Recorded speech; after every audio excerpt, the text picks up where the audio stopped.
Como a gente pode começar esse assunto? Você disse, não lhe cortando o senhor, do presente estranho, né? Estranho, cadê aqui? Então, esse presente estranho, eu achei que eu fosse ser o primeiro cara a trazer uma caneta Bic.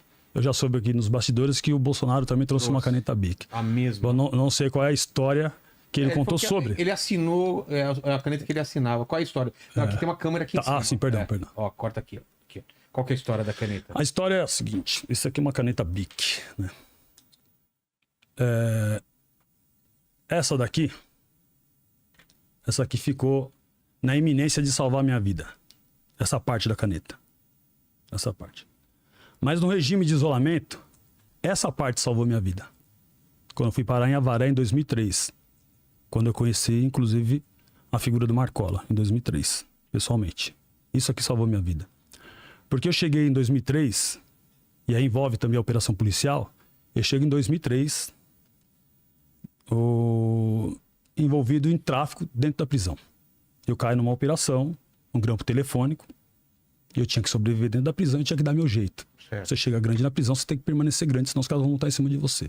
Então eu conheci o caminho do tráfico. Significa... Montar no sentido de diminuir você ficar sugestionado ao sistema, a alguém. Então eu cheguei na condição de patrão, eu tenho que me manter patrão. Perfeito? Atitude, proceder, em dia... E nessas minhas andanças, o que você acumula no crime? Confusões e inimigos. Então eu tive uma confusão no sistema, várias confusões eu tive, e numa dessas confusões eu tive a confusão com o segundo homem do comando, que era o Sandro Gulu, que faleceu lá em, acho que salvo me engano, 2004, 2005, em Mirandópolis. E por que isso me salva? Nesse grampo telefônico que eu caio, e eu envolvidaço nesse mundo do crime, eu caio no grampo telefônico e sou levado pro DEIC, pela 5ª Delegacia de Investigação do Crime Organizado. Eu caio no grampo telefônico envolvido com droga dentro da cadeia. Eu vou pra cadeia. Meus parceiros foram presos na rua e eu sou levado de dentro da prisão pra custódia do DEIC. E como se deu essa logística? À noite eu tô falando com o pessoal na rua, fazendo merda, falando de droga, falando isso, aquilo, outro. O pessoal tava tudo grampeado. Eu acabei falando, eu acho que se eu não me engano, naquele momento eu falei minha matrícula identificou aquele nome, aquele grampo a uma pessoa. E me acharam lá na penitenciária. Os caras entraram em cana na rua, droga, armas, fuzis. Fuzis foram apreendidos, mas desapareceram do corpo do processo, no flagrante. Drogas puras foram apreendidas, mas sumiram no corpo do processo. E ela foi negociada comigo, sentado na cadeira ali da permanência, e a minha droga sendo negociada, em tese, a droga da época, sendo negociada no pátio. E o policial ainda faz aqui pra mim assim, debochando de mim, tá vendo aí? Eu tô vendendo pro mano que tá preso no Dakar. Ele liga pro cara e negocia e fala, tá aqui, e o funcionário do cara preso lá, vai lá no pátio e pega. Peraí, se eu fui preso por tráfico, o que tá acontecendo com a minha droga que não tá sendo apreendida e tá indo pra um outro sistema de tráfico? Bom, ponto. Estou ali preso nesse sentido e essas coisas acontecem. Inclusive um carro da minha esposa, que lá atrás, depois eu encontrei um deles na cadeia. Minha esposa sempre foi trabalhadora, eu sempre fui pai de família. Chego em casa, a minha família, minha mãe não precisa saber de nada. Nunca envolvi ela em nada. Tem até um momento que eu vou dizer pra vocês que eu poderia ter acabado com a vida da minha esposa, mas o discernimento, a sabedoria e mantê-la como minha esposa salvou a vida dela e salvou minha vida e não complicou a minha vida mais ainda. Então, enfim, nesse momento que eu estou lá, eles chegam e falam pra mim assim, e a maré a turbo? Eu falei, maré a turbo, eu tenho que meter o louco. Maré a turbo da sua mulher, que você comprou do fulano, assim, pra ele poder ir na fuga com você. Realmente, eu comprei uma maré de um cara pra ajudá-lo, que a gente tinha tava tentando comprar um muro pra gente fugir da penitenciária em São Vicente. Eu compro a maré dele e dou pra minha mulher pra ele poder financiar a fuga dele. Isso ficou lá, mas como vinha sendo grampeado, monitorado, eles sabiam desse carro. Mas é o carro da minha esposa, eu dei lá o carro pra ela poder me visitar e levar as crianças, a minha filha pra escola, e, enfim. A mulher não tem envolvimento nenhum. Eu fui transferido de São Vicente, então, nessa ocasião, não consegui preparar a fuga lá, frustrou, fui transferido para São Paulo. Em São Paulo, eu caio nesse grampo telefônico e eles falam desse carro. Quando eles falam desse carro, eu falei, tudo bem. Falei, tá aqui, me mostrou as provas. Eu falei, beleza. Vamos fazer o seguinte, para eu não pôr sua mulher no papel, minha mulher trabalhava no banco. Eu trabalho, acho que era Bradesco, na parte dos seguros. Para eu não pôr sua mulher no papel, eu quero esse carro. Mas você vai pôr minha mulher no papel porque minha mulher não tem nada a ver assim, não. Lavar dinheiro, para mim, lavar dinheiro, nem dinheiro tem. Eu mantenho minha mulher ali e tal. Beleza.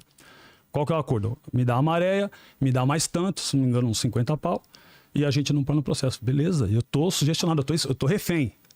Tá aqui, corro atrás, resolvo, tá. O carro foi lá, ela chegou lá com o recibo assinado no nome de uma loja dos caras lá de Laranja, dei a maréia, minha mulher tremendo, falei, pode vir, o doutor deu a garantia, falou, ela pode vir. Minha mulher foi ouvida a termo como testemunha, assinou, eu ouvi lá, tudo beleza, minha mulher foi embora.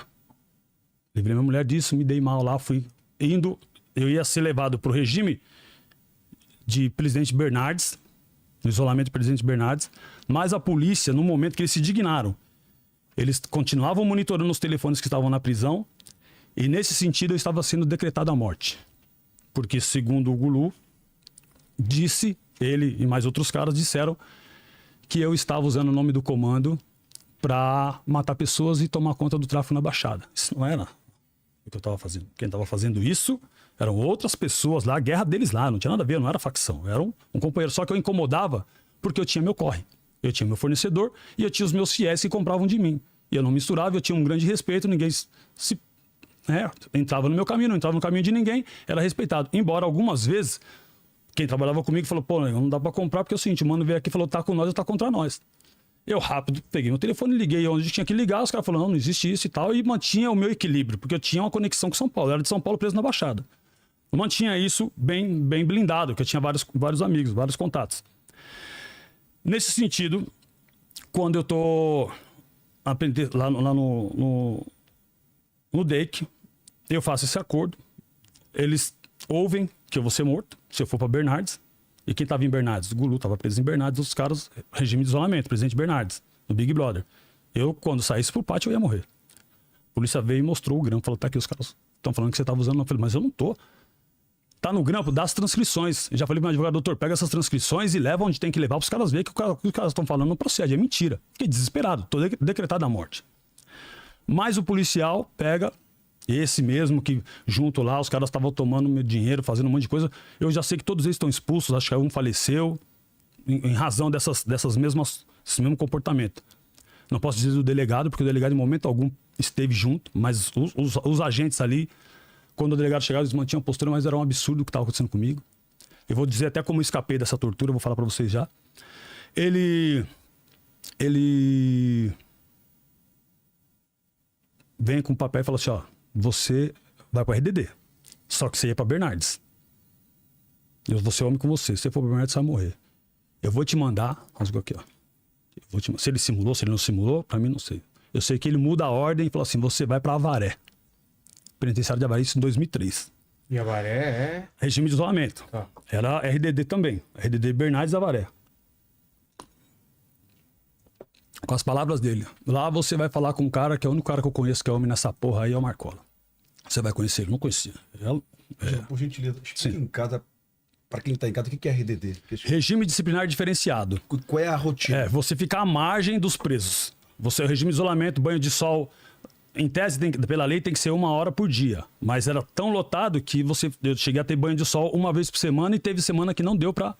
Deu menos do que um banho de sol de 1 hora por semana. Uma pena dentro da pena. É uma pena dentro da pena. É um regime disciplinar, é um castigo que se você errar, você tem 1 ano de castigo. Se você tiver um bom comportamento, você fica 10, 9 meses. Se você errar, um atraso, responder mal ao guarda, chama-se bolacha. Você toma uma bolacha e repica o seu castigo. Uma sindicância que vai pro juiz. Mal você é ouvido e você fica mais 1, 2 anos. Eu cheguei no isolamento para fazer 1 ano e tinha caras lá que tava 5. Tinha cara que já tinha vindo de outro RDD pra lá, tinha vindo de Taubaté quando desativou Taubaté e continuava no regime de isolamento. Enfim, quando eu chego ali, ele fala, você vai ser internado aqui, lá você resolve sua caminhada. Porque se você voltar pra Bernardes, foi, pô, mas não me interna, deixa eu voltar pro sistema pra mim já ir pras ideias e resolver essa parada. Ele falou assim, colocou no grampo aqui, ó, mostrou. Falou, se você for pro penitenciário de estado de volta, você vai morrer.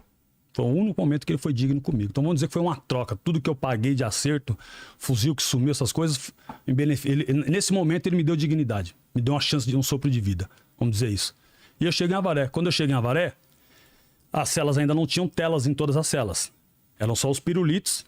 Então depois eles começaram a colocar uma tela que não era... Era um quadriculado assim, bem fininho, de chapa cortada em quadradinho, que só passava essa caneta. A dimensão passava, pra você ter ideia, passava um cigarro, que a gente chama de picado, passava girando assim. Sim. Então quando eu chego ali na cela de prova, que as 2 celas que estavam com tela, o resto das celas ainda não tinham telas, então o preso se falava pela janela. É uma espécie de um galinheiro gigante assim, um por cela. Quando eu chego, o cara bate aqui do lado aqui assim e fala assim, salve, quem chega? Aí eu falei assim, fulano, tá vindo de onde? Que é o questionário. Tô vindo de tal lugar, assim, assim. Tá algum BO? Falei assim, qual foi o BO que você veio parar aqui? Porque você vai pro isolamento por causa do castigo. Foi grampo telefônico e umas paradas tal, que eu precisava de trocar uma ideia com o mano. Onde é que tá o mano? Eu falo, o mano mora no lado praça. E a gente tá no lado arena, que é diferente. O que é a arena? É a quadra. Aí ele falou, beleza. Você precisa passar uma caminhada? Preciso. Então, vai chegar aí pra você uma pena, que é uma caneta, e vai chegar um papel pra você, um papiro pra você escrever aí, tal. Beleza. Ele falou, como é que eu vou pegar? Tô na tela aqui, não tem como chegar. E eu, inocentemente, achei que o guarda fosse trazer no meu guichê. Falei, não, aqui não troca ideia com o guarda aqui é poucas ideias. Não vai trazer. Falou, faz o seguinte, tem alguma coisa aí que você consegue cercar aí na janela, pra fora, cercar, que é pegar alguma coisa na janela? Aí ele falou, tem uma folha de sulfite aqui velha aqui, o que eu fiz? Eu enrolei ela, fiz uma espécie de um ganchinho e coloquei pra fora na grade. O cara lá com uma linha desfiada, que é o lençol, um pedacinho de rabiola, ele colocou pra fora, soprou o vento, foi e levou até minha janela, eu consegui fisgar. Eu tô na net com ele ligado, com ele chama net. Sei. Eu tô de linha, minha linha ligada com ele. Filme, tô conectado de filme, exatamente. Hoje eu escrevo roteiro dessa forma. Com esses detalhes. Aí eu pego ali, aí chega pra mim, na linha. Puxa a linha aí. Quando eu vou puxando a linha, isso aqui trava do ladinho assim, dá maior dificuldade pra eu poder pôr a ponta e trazer ela pra dentro e não perder. Eu trago essa caneta pra dentro. Mano... Caneta não, só a... Só a carga. Só a carga. Apenas. Chegou aquilo lá, eu tenho uma folha, ele mandou uma outra folha pra mim. Eu tive que escrever toda a minha vida ali. Parceiro, quem eu tava, falou, mano, é a chance. Falou só, mano, você tá com BO, com treta aí, a sua hora é agora. Cara. Assina esse papel aí que aqui nós vamos ler, vai chegar ali no mano, chega no outro mano, depois vai chegar do outro lado lá. Então tá. Letra miudinha, fui passando a importância do estudo. Foi só, até preso, a importância de você. Escrevi tudo e tal. Isso foi pra lá, né? Então, a importância disso aqui pra mim, isso aqui salvou minha vida. Poxa. Quando eu cheguei. Uma caneta. Uma caneta, o estudo. Eu achei que era metaforicamente, mas não, foi literalmente. Caneta, o estudo, a educação, isso aqui foi uma oportunidade pra mim. Aqui. Quando falaram pra mim uma coisa esquisita, eu tava no meu escritório agora trabalhando, eu lembrei da caneta, falei, esse negócio esquisito que salvou minha vida é isso aqui. E tem a outra parte. Então, eu mando pra eles lá, minha vida vai pro resumo, que aí depois a gente fala sobre isso, e começo a sintonizar. Eu fico 4 meses... para 5 meses, minha vida sendo debatida e sumariada ali. De que forma? Sem telefone celular. Ia salve pra rua e voltava salve pra rua. Os caras tinham que saber se eu tava falando a verdade. Uma coisa que construíram ao longo do tempo. As pessoas falam, pô, mas você defende? Não defendo facção, eu defendo crime. Eu defendo pessoas e a ideia é a forma como as pessoas sobrevivem. E eu sou prova disso. Eu tive que aprender a sobreviver dentro da prisão, vindo na contramão. Embora muitos soubessem que eu tinha entrado na polícia pela via do crime, vamos dizer assim, entre 1000 presos, 20, 30 sabia, o restante não sabia. Então a todo momento você era julgado. Então os caras viam, opa, mano, parceiro, caminhada dessa ia ficar dando, passando sempre a caminhada como era, né? O que é passar a caminhada? Dizendo como que era a minha vida, qual era a minha história. Beleza. E isso aconteceu até o fim da vida, praticamente, dentro do sistema. Eu tive sempre que ir passando a caminhada de quem eu era, ou algum amigo ligando e falando, parceiro nosso, aí a caminhada é essa e tal. Hoje ela se tornou mais pública, né, em razão desse trabalho que eu faço. Beleza. Esse salve vai... E vem 4 meses minha vida sendo sumariada até que eu provo que eu estou certo e que eu não tinha nada a ver, que eu não estava usando o nome do comando para matar ninguém, que eu não estava tomando boca de ninguém, porque isso foi para mim. Então você imagina 4 meses, 5 meses sua vida sendo resolvida por pipas. E outra, codificado. Vai pra rua e volta da rua, vai pra rua. Então cada semana para mim era uma angústia. Cada semana para mim era uma angústia saber. Olhava quando as visitas chegavam, que a gente ficava ali, né? Marcola aqui, eu, GG, Macarrão. Tantos outros caras, a gente tirava visita sempre praticamente no mesmo horário. Até em razão de poder trocar essa ideia. Eu olhava pra ele assim, e aí, mano, tá firmão? Eu falei, tô firmão. Teve uma ocasião que ele olhou pra mim com a cara de poucos amigos. Mas muito poucos amigos. Dando a entender que seria uma treta que ele tinha com esse cara que ele me falou. Você conhece fulano de tal? Eu olhei pra ele, ele é mais alto que eu. Uma cara assim de que o cara não era amigo dele. Eu falei, conheço, mano. Meu amigo, meu parceiro. Parceiro de BO, meu. Ele olhou pra mim assim. Ele é meu parceiro também, mano. Um dos primeiros assaltos que eu fiz grande foi com ele. Fica tranquilo. Eu falei, eu tô tranquilo. O pessoal foi lá dar um salve lá, fica tranquilo que nós estamos resolvendo. Eu falei, tô tranquilo, mano. Mas tranquilo de que forma? Vou te explicar. Eu sei. Tranquilo de que forma? Sem alma alguma. Porque da forma como ele falou, é como Pedro. Se eu negasse Jesus na cruz, negasse Pedro não negou Jesus, e se eu negasse? Se eu fosse um cara bunda mole, que não tivesse atitude, não fosse homem? Falei, depende que ele tem confusão com você ou não, pra mim ele é meu amigo. E isso significou muito pra mim nesse momento. Foi um teste. Falei, esse cara é muito inteligente. Aí ele pegou na minha mão, me cumprimentou ali, sempre, beleza. A pergunta que você fez agora, por que eu, enquanto companheiro, por que, com toda a minha sabedoria, vamos lá, conhecimento, isso, aquilo, outro, por que ele não me trouxe? Eu tive a proposta, assim. Tive a proposta, saí na arena, quando chegou na... Foi difícil pra mim sair, inclusive. Os caras vieram me chamar, falaram, mano, vem com a gente, tal, tal. Que você conhecer na ponta da pirâmide, só pra que vocês entendam, conhecer na ponta da pirâmide, é inevitável você não entrar. Gakia, que é o promotor, ele mesmo disse no documentário Poder Secreto, se eu estivesse preso no sistema paulista, prisional brasileiro paulista, sobretudo, fatalmente eu seria PCC. O Lincoln fala isso no documentário. Porque ele é um estudioso, além de investigar, ele é um estudioso. Então ele sabe que era inevitável. E pra mim também seria inevitável. Só que eu sabia do que eu queria. Eu sempre tive na minha cabeça lá embutido que eu queria sair fora. Isso não era vida pra mim. Sempre fui um moleque sonhador. Né? Mas eu tinha atitude, tinha meus corres, não era pequeno, sabia fazer as coisas grandes, sempre fui empreendedor. Eu achava que eu era bandido, marginal. Mas não era bandido marginal. Eu usava a bandidagem, a marginalidade para aplicar minha sabedoria. Meu sistema de empreender, empreendi no lugar errado. E precisava de sair desse negócio. Então, quando eles me falam, me reúnem lá, a gente está em 9 no pátio, logo depois que esses debates foram se consolidando, que eu fui ganhando fôlego, que eu fui provando que eu estava certo e que vinha salve, vai salve, vários amigos começaram a mandar, familiares, contacto com a minha família, fica tranquilo, ligaram aqui, chegaram a ligar para minha esposa e falar, ó, vou fazer umas perguntas para a senhora. Não foi lá de onde a gente estava no isolado, mas é salve lá na rua. Seu marido trabalhou na rota? Não. Seu marido trabalhava em Santos, no Morro? Não. Seu marido já teve operação no... Não. Meu marido trabalhou no Choque, na operação de Rocan, e quando descia de operação Velão, descia de moto para a Baixada, que era de São Paulo. Então, beleza. Ligava de novo. A senhora, por quê? Porque estavam querendo me tirar do caminho, porque era um concorrente potencial na Baixada, sobretudo essa parte que era do Gulu. Os caras queriam me tirar do caminho e aproveitaram isso como pano de fundo. Então eu ganhei todos os debates. Minha mulher passou mal, minha mulher quase morreu. Minha mulher saiu de um estágio de 68 quilos para 110, 120 quilos. Eu fui destruir. Minha mulher vai só sanfona. A hora emagreci, a hora sumia. Beleza. Eu ganhei esses debates ali com a minha vida, indo para lá, para cá, eu tenho que encurtar isso. E volto pro sistema. Quando eu volto pro sistema, todo mundo achou que eu ia morrer no anexo. Não morri no anexo, no isolamento, que é no RDD. Quando eu volto pro sistema, só 2 parceiros da hora foram me receber na gaiola quando eu cheguei. Que eu cheguei em Franco da Rocha. Os caras vieram aí, mano. Aí quando veio, eu falei, tô firmão, mano. Mas aí, não, eu ganhei o debate, ganhei as ideias, é essa. E já cheguei sabendo de muita coisa. Então, além disso, eu ganhei confiança. Só que nesse período, quando eu tô lá no RDD, já no final da minha internação, saindo pro banho do sol, os caras me chamaram e falaram, mano, eu vou fazer um convite pra você e tal, tal. No próximo sol, você dá uma resposta pra nós e tal. Eu falei, beleza, fui pra tranca. Uma semana praticamente para ter outro banho de sol. Eu falei, como é que eu vou dar uma resposta disso? Meu Deus do céu. Isso não é minha realidade. Eu uso o argumento, e que é o argumento lógico, eu digo assim, meus mano, hoje vocês são liderança. Eu tô aqui com vocês. Pô, da hora, obrigado pelo respeito que vocês têm por mim. Se eu for irmão, se eu virar irmão, quando eu sair daqui, ou lá no futuro, alguém vai perguntar para mim assim, e aí, mano, mas você foi polícia? Eu vou ser questionado. Alguém não vai entender o que está acontecendo aqui, essa história que a gente está tomando decisão aqui, e eu vou ter que chegar em todos os lugares sempre me explicando. Sempre me explicando. Então vamos fazer o seguinte, mano. Eu, como companheiro, vou muito mais longe do que se eu for irmão. Se eu for irmão, eu vou gerar vários problemas. Então, se eu for pôr umas ideias para um debate, alguém tentar contra mim, da mesma forma que eu não quero morrer, eu não quero tirar a vida de ninguém. Então, eu não vou trazer problema, e não problema para mim, e nem vou levar problema para ninguém.